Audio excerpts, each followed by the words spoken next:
भगवत गीता में लिखा है, मन अंधा होता है, इसके पास अपना कोई ज्ञान नहीं होता है। मन कुछ भी नहीं जानता और ना ही सही मार्गदर्शन करता है। इसीलिए आप अंधे मन की बातें मानकर जरूरी कामों को टालना बंद कीजिए। आप हमेशा अपनी बुद्धि से काम लीजिए, मन से नहीं, क्योंकि अंधा मन आपको हमेशा जरूरी कामों को करने से रोक देता है।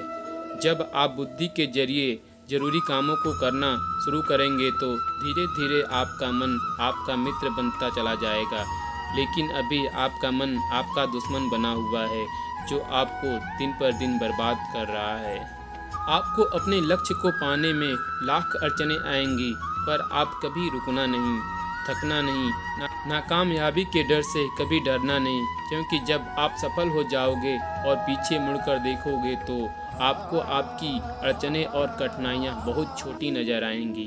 भाग्य से जितनी ज़्यादा उम्मीद करोगे उतना ही ज़्यादा निराश करेगा, और कर्म पर जितना जोर दोगे वो हमेशा उम्मीद से ज़्यादा भी देगा। श्री कृष्ण कहते हैं, भरोसा अगर खुद पर रखो तो ताकत बन जाती है, और दूसरों पर रखो तो कमजोरी बन जाती है।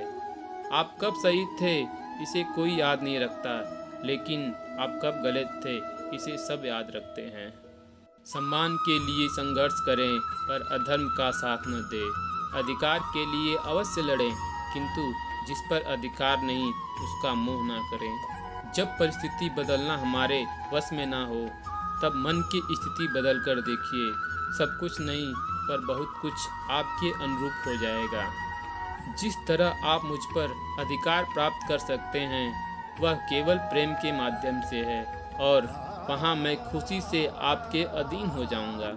कोई भी कारण हो, कोई भी बात हो, चिढ़ो मत, गुस्सा मत करो, जोर से मत बोलो, मन शांत रखो, विचार करो, फिर निर्णय लो। आवाज़ से आवाज़ नहीं मिटती, बल्कि चुप्पी से मिटती है। तकलीफ सिर्फ आपको होगी, दुख भी आपको ही होगा।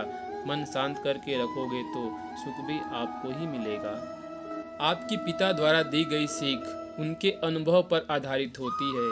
उनके अनुभव उनके जीवन के संघर्ष पर आधारित होते हैं। इसीलिए अपने पिता द्वारा दी गई सीख आपके जीवन के किसी न किसी मोड़ पर आपके काम आती है।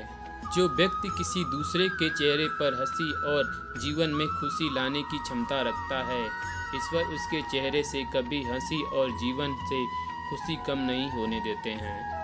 अपने बुरे समय में ईश्वर और समय दोनों पर विश्वास रखें, क्योंकि समय कोयले को भी हीरा बना देता है और ईश्वर रंग को भी राजा बना देता है। परिवर्तन ही प्रकृति का नियम है।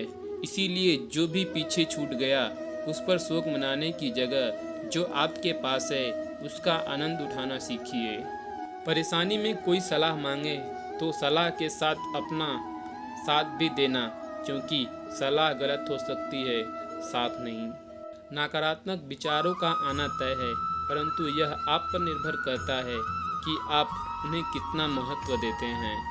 अपने माता पिता को अपने से अज्ञानी समझना यह आपकी सबसे बड़ी गलतफहमी है। सांप घर पर दिखाई दे तो लोग डंडे से मारते हैं, और शिवलिंग पर दिखाई दे तो दूध पिलाते हैं। लोग सम्मान आपका नहीं, आपकी स्थिति और स्थान का करते हैं। जब ऊपर वाला आपसे कुछ वापस लेता है तो यह मत सोचो कि उसने आपको दंड दिया है। हो सकता है कि उसने आपका हाथ खाली किया हो, पहले से कुछ बेहतर और अच्छा देने के लिए। हद से ज़्यादा सीधा साधा होना भी ठीक नहीं है, क्योंकि जंगल में सबसे पहले सीधे पेड़ को काटा जाता है और टेढ़े पेड़ को छोड़ दिया जाता है। अच्छाई की शुरुआत खुद से ही करनी पड़ती है, क्योंकि तिलक भी दूसरों को लगाने से पहले खुद की उंगली पर लगाना होता है।